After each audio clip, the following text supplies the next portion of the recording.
It's Jared. How fast did y'all kind of bounce back or shake off that loss at LSU? I mean, just from talking with Dart soon after that, it looked like it was going to be one that's going to stick with y'all for a little while. Yeah, we put the game to bed. Sunday came in, or Sunday we had off, and then Monday came in and just put the game to bed and just, moved on to our install for Oklahoma and what we wanted to get better at and all the small stuff we needed to focus on going into the bye week that we needed to get better at. So, obviously games like that hurt, but you got to go one snap and clear and move on to the next game. Maybe from the outside, it seems really easy to think, oh, they had a bye week, complete reset mentally, physically. But I guess how much of the bye week is, just getting right physically or mentally? What was that process like? Yeah, that's a huge part of the bye week, just living in the training room and getting your body right and staying in the cold tub, staying with the training staff. And then on the field, just kind of having that time to get back to the basics and focus on the smaller stuff that, you got time to do more tackling drills and do more footwork stuff and having time to be able to focus on all that little stuff that kind of gets muddied through the fog of war. So, yeah, getting back to the basics was good for us. I guess Pooh said y'all today was a very good practice. Y'all were, especially on defense, communication was high and everybody was kind of focused on little things. Have y'all seen just all y'all as a team kind of lock in more starting this week? Yeah, absolutely. And then you pair that with, having some time to let the body rest. I feel like everybody's fresh and we got guys with a lot of energy and guys that have been wanting to get back into the full pads and get back out there and practice and hit and get through our stuff. So, yeah, very, very excited to come out to practice this Tuesday, and I felt like we had a great day. As a defensive player, just preparation kind of changed a little bit once you figure out there's a different offensive coordinator calling plays for the team that you're playing this week? Yes and no. I mean, they're obviously, nobody's going to put in an entire offense in a week. He might have some of his go-tos that he brings along, but, for the most part, it's going to be, fairly similar to, what they've been living in all year. Do you feel like LSU's offensive line was the best you guys are going to see all year, and what do you kind of make of Oklahoma's offensive line?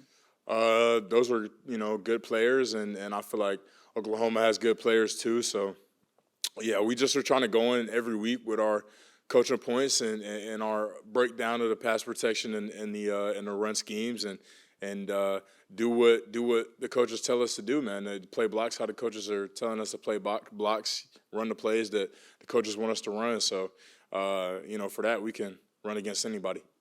What do you think it says about the program, like transfers like Pooh Paul, still very bought into this season? I don't know. What do you mean?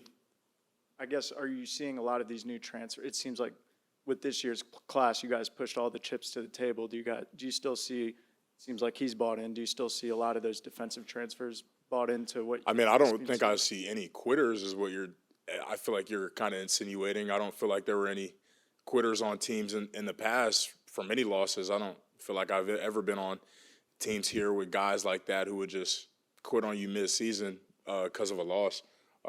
We have been together and doing this thing for 7-8 months now since spring ball, fall camp, and stuff like that. It is no quit on my brother, so, yeah.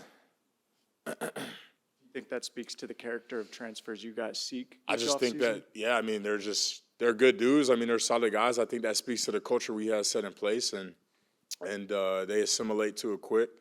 But, yeah, those are high-character guys for sure.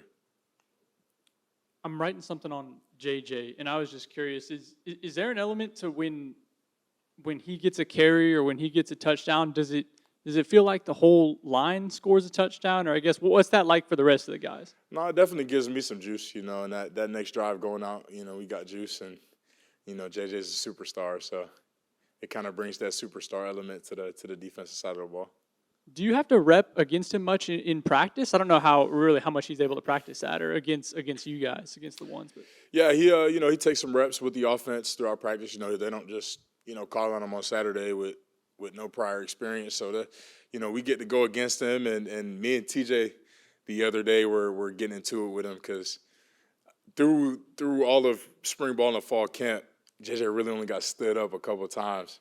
and once was TJ and one was me. So, you know, we both felt like we got our lick in, so we're good. You know what I mean? He can do whatever he wants, score as many times as he wants. I know I got one over him, so. But, yeah, that definitely turns us up. Solid.